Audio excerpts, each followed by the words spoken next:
Shalom Aleichem Besem Yeshua HaMashiach. Salam sejahtera dalam Tuhan Yesus Kristus. Kembali lagi bersama saya Ustadz Timothy Al-Awal. Bapak Ibu Saudara sekalian, kita mengingat banyak praduga dan tuduhan timpang terhadap kekristenan yang mengira teologi yang diimani semua umat Kristen dipengaruhi unsur agama-agama pagan.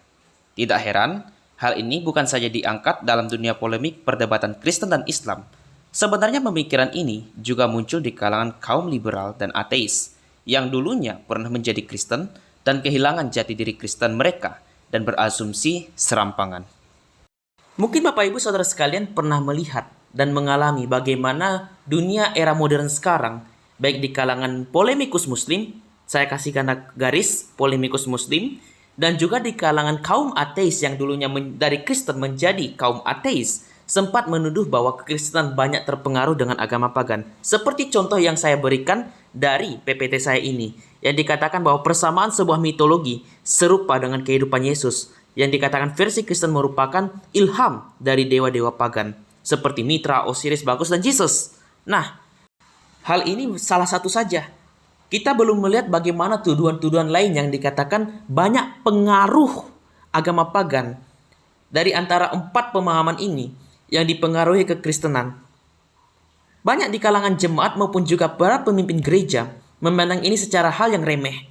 Tetapi jika hal ini betul-betul diremehkan, suatu saat banyak di kalangan jemaat dan anak-anak muda mulai meragukan imannya, yang akan menjadi seorang ateis yang tidak memahami akar kekristenannya itu seperti apa dan bagaimanakah sejarah kekristenan mempercayai Yesus itu adalah Allah.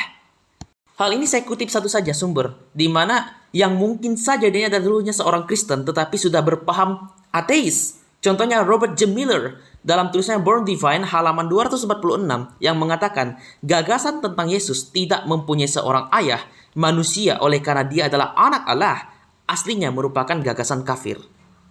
Jadi Bapak Ibu Saudara sekalian, pada pembahasan video ini kita tidak hanya sekedar membedah buku, karena ini adalah pembedahan buku saya, buku baru, Reinventing Jesus, bagaimana para pemikir skeptis keliru memahami Yesus dan menyisakan budaya populer. Tetapi kita akan mengulas bagaimana pandangan ulasan buku ini yang memberikan counter terhadap mereka yang memahami Yesus secara skeptis dan menuduh bahwa kekristenan banyak terpengaruh dengan agama paganisme. Maka pada pembahasan ini Bapak Ibu Saudara sekalian, saya akan memberikan sebagian ulasan dari buku ini. Karena pembahasannya adalah kekristenan yang terpengaruh agama pagan. Dalam buku ini tidak hanya membahas tentang seperti tuduhan keperawanan Bunda Maria yang dikatakan mengadopsi agama paganisme, tetapi juga tentang kebangkitan Kristus dan juga kematiannya, bahkan tuduhan-tuduhan lainnya. Tapi kita tidak akan mengulas itu secara penuh ya, tapi kita akan menggunakan secara per episode.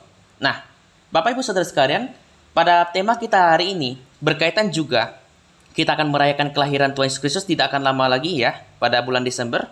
Maka tema kita pada hari ini adalah menjawab tuduhan kelahiran Kristus yang dipengaruhi agama paganisme. Benarkah hal itu? Nah, untuk memahami lebih lanjut, mari simak penjelasan video berikut ini. Bapak Ibu Saudara sekalian, biasanya ketika saya memberikan materi, saya biasanya menunjukkan per halaman buku ya, baru penjabaran saya. Tetapi kali ini berbeda. Saya sedikit memberikan tulisan dari poin-poin penting buku ini untuk Bapak Ibu baca dan nantinya bisa Bapak Ibu bandingkan ketika saya menunjukkan teks lengkapnya dalam berupa foto ya. Jadi kita lihat bagaimana tuduhan skeptis yang mengatakan kelahiran dewa-dewa kafir dari perawan itu mempengaruhi dari pemikiran kekristenan tentang kelahiran Yesus Kristus dari seorang perawan. Nah, yang pertama, tuduhan yang mengatakan kekristenan itu terpengaruh dengan penyembah dewa Perseus. Kita ambil sejarah singkatnya, ini sudah saya ringkas ya. Dewa Zeus, kepala pantheon Yunani, ini salah satu dewa terbesar dari agama pagan Yunani waktu itu, terpikat dengan kecantikan perempuan fana, seorang perempuan biasa yang bernama Danae. Pada suatu malam, Zeus datang kepadanya dalam bentuk sebuah pancuran emas dan menghamilinya. Anaknya Zeus dan juga Danae ini adalah Perseus, pahlawan Yunani, putra dari seorang ayah yang ilahi dan seorang ibu manusiawi yang sebelumnya adalah perawan. Jadi dengan tuduhan yang dikatakan bahwa Zeus menghamili Danae, itu dikatakan mempengaruhi iman Kristen tentang keperawanan Maria yang melahirkan Kristus. Benarkah itu? Nanti kita akan bahas. Sekarang nomor 2, yang mengatakan Kristen itu terpengaruh dengan khususnya Yesus Kristus. Kristologi tentang Yesus Kristus terpengaruh dengan dewa Herakles. Secara singkatnya, Herakles juga lahir dari penyatuan manusia dengan yang ilahi. Ibu dari Herakles bernama Alkmene, adalah putri Raja Kota Tirinis. Zeus, sekali lagi, dewa Zeus, dewa tertinggi orang Yunani pada waktu itu, mengambil kesempatan dari ketidakhadiran suaminya, ya. Mengambil kesempatan dari ketiadaan suaminya dan menghampirinya dalam rupa suaminya. Jadi Zeus ini menjadi suami dari putri Raja Kota Tirinis.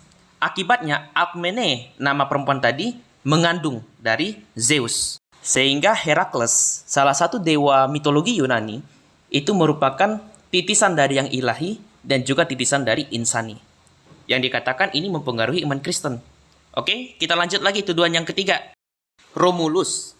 Nah, secara ringkasnya, takdir sudah memutuskan, saya kira, tentang pembuangan kota besar itu yang merupakan awal kerajaan terkuat sesudah kerajaan di surga.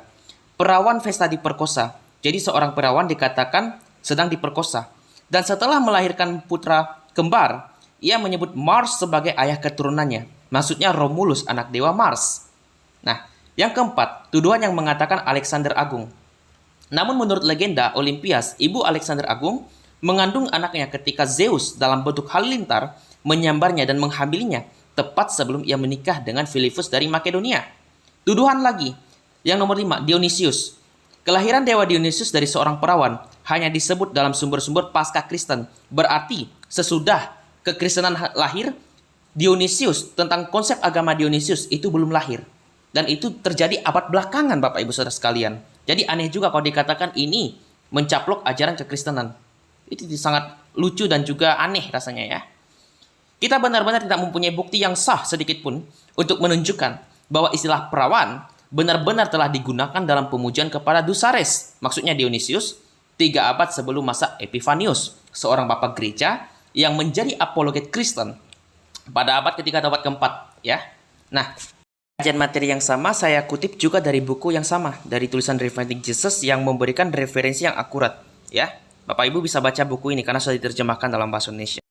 Untuk Bapak Ibu Saudara sekalian bisa melihat secara sempurna dan juga bisa membaca lebih detail lagi, saya akan tunjukkan slide-slide dari kelengkapan kutipan yang saya pakai dari PPT ini, ya.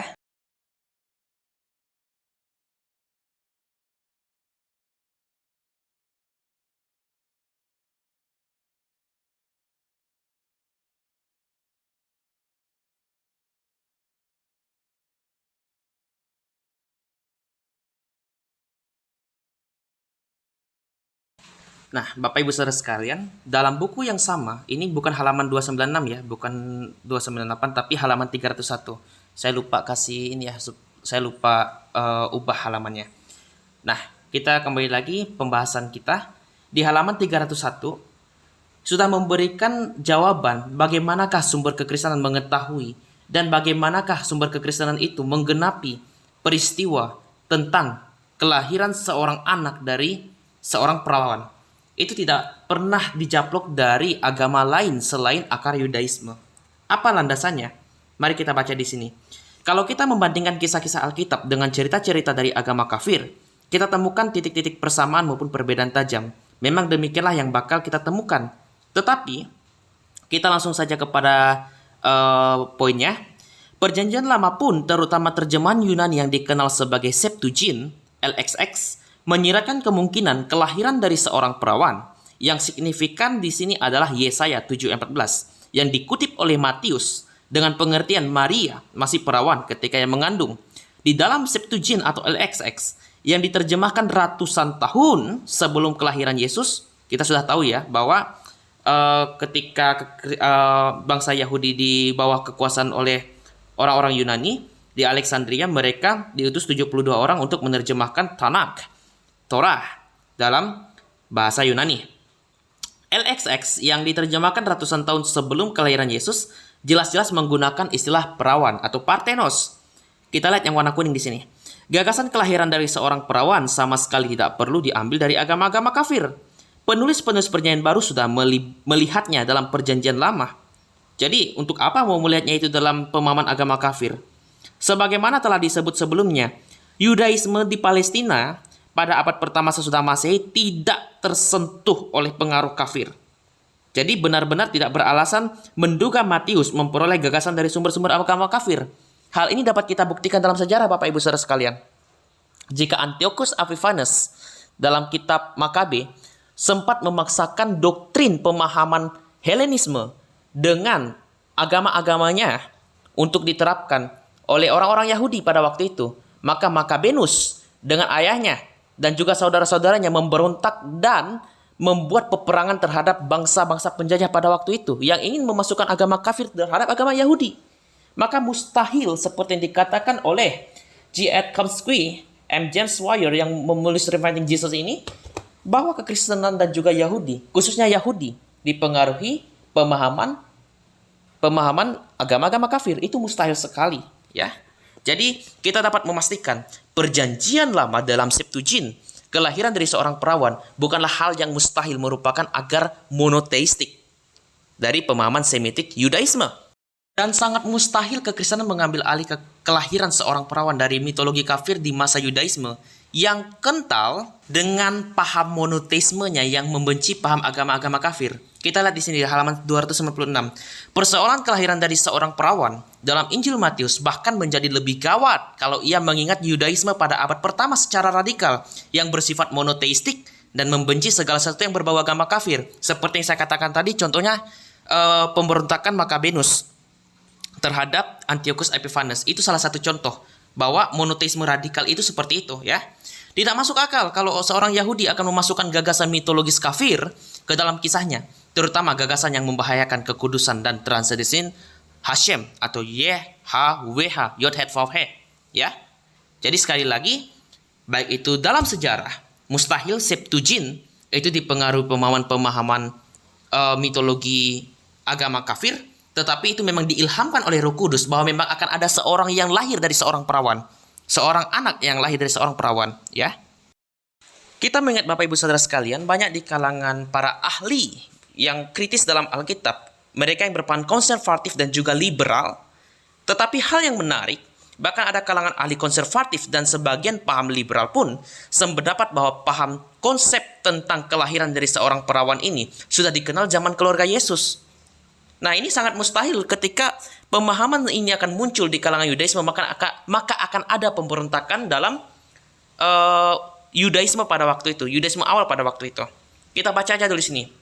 Ini bukan halaman 296-208, tapi halaman 302 sampai 303. Saya minta maaf atas kekeliruan atau kecerobohan saya untuk menuliskan halaman dari kutipan ini.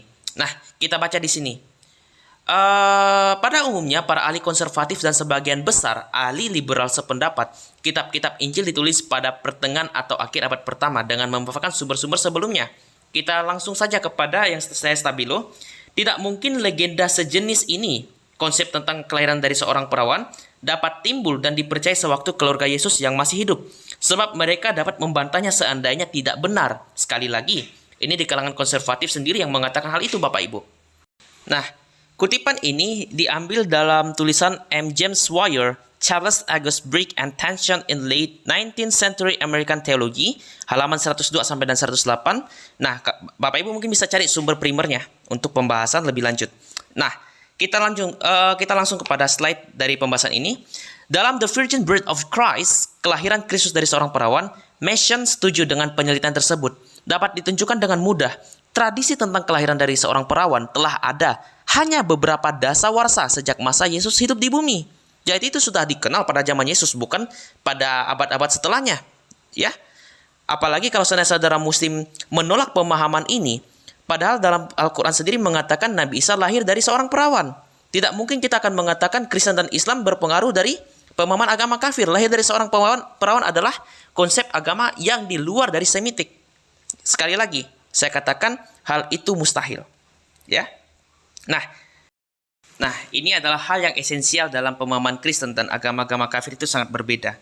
Yang membedakan paham agama kafir dan informasi Injil, paham agama kafir meyakini ada hubungan seks antara yang ilahi dan insani. Seperti dewa Zeus tadi yang menghamili seorang wanita sehingga lahirlah Perseus dan juga Hermas. Ini sangat berbeda dengan iman Kristen. Karena pemahaman ini bertolak belakangan dengan Injil, di mana Kristus lahir tanpa ada hubungan seks. Apalagi kita pernah membaca dalam Alkitab, dalam Yohanes 1:13, orang-orang yang diperanakan dari Allah bukan dari daging, bukan pula secara jasmani, tetapi oleh karena keinginan, tapi karena kehendak oleh Allah, ya. Jadi itu bukan bersifat hawa nafsu, karena roh tidak memiliki nafsu seksualitas manapun. Apalagi malaikat seperti dikatakan Yesus, di surga tidak pernah ada hubungan seks, apalagi Allah Bapa, ya. Kecuali di kalangan Mormon, jika saya tidak salah, meyakini bahwa Allah mengambil wujud manusia untuk memberikan daging Kristus dengan menghamili Maria. Itu sudah berbeda jauh dengan pemahaman Injil yang kita imani. Kita lanjut pembahasan dalam Reinventing Jesus. Dalam buku ini, kesimpulan mengatakan bahwa dalam cerita-cerita tersebut di kalangan agama paganisme, para perempuan yang terlibat mengalami semacam hubungan seksualitas sehingga mereka sebenarnya bukan perawan dalam pemahaman yang ketat. Sebaliknya, kisah-kisah Injil tentang kelahiran dari seorang perawan jelas-jelas tidak bersifat seksual. Yesus dikandung dalam rahim Maria oleh kuasa kreatif Roh Kudus. Dia lahir dari seorang perempuan tanpa benih laki-laki ataupun dewa. Ini yang membedakannya. Lalu bagaimana mungkin kalangan skeptis memahami, dan juga di kalangan Islam yang bersifat polemik sudah memberikan judge terhadap Injil bahwa Kristen dipengaruhi agama-agama kafir. Itu sangat naif sekali. Masih di bagian kesimpulan yang mengutip dari tulisan Raymond E. Brown, The Virginal Conception and Bodily Resurrection of Jesus, halaman 62. Ini sudah saya sebutkan dari sumber apa. Kita langsung baca saja yang saya kasih stabil warna kuning ya.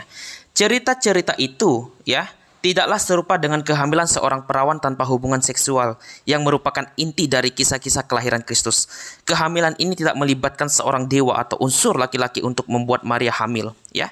Kita seperti yang sudah pernah kita pelajari dalam Lukas 1 ayat 32 sampai dengan 35 bahwa Roh Kudus hadir menaungi Bunda Maria sehingga Kristus itu lahir tanpa cacat dan noda asal, dan juga dia lahir bukan dari keinginan jasmani, tetapi karena kehendak Allah untuk menjadi penebus kita. Oke? Nah, apa kesimpulan yang dapat kita pelajari di sini? Yang pertama, sumber Alkitab mengenai kelahiran Kristus bersumber dari Perjanjian Lama yang juga diimani saudara Yahudi. Hanya saja dalam tradisi Yahudi sudah tidak mengimani Tanakh, Septuagint, LXX, dan lebih berpatokan dengan Masoretic Text, di mana Yesaya 7:14 yang memaknai kelahiran seorang wanita dalam arti yang netral. Sehingga itu tidak bisa dimaknai hanya perawan saja, karena sifatnya netral. Nah, yang kedua, perbedaan mencolok dan bukti tidak ada sangkut paut paham kelahiran Yesus dari keyakinan pagan saat itu.